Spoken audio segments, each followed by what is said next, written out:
there's the element of management, which some people say, well, you're spoon feeding the crop. You'd probably accept that as a legitimate, right? Yeah. But you're actually getting some sort of return off of this investment. What do you see as being, the other thing I've heard is, you 500 bushels an acre, it must have cost you like, I don't know, it's an amazing amount of money just to sort of chase that championship. But what do you see as being sort of like a low, middle, and advanced sort of cost for getting bushels out of your field? Well, we all got to be economical. You can strive for high yields, but if you're not going to be profitable, you're not going to farm off that way. And particularly in today's economy where agriculture is, corn prices are lower. Fortunately, some of the inputs have dropped, so we're able to better manage. Well, we've been doing some tests, and we kind of compare our low management system almost like a high dry land management under a pivot, and then a middle management system, and then what would be a Cadillac system.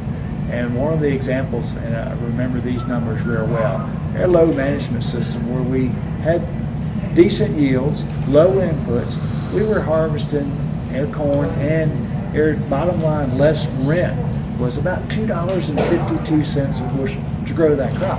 So that's not too awfully bad.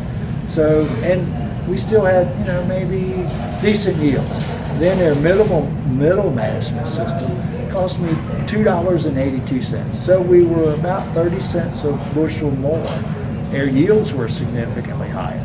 But then when we went to a Cadillac management system, we saw a big return on yields, and then we also saw our cost of production drop from the 282 to like 261.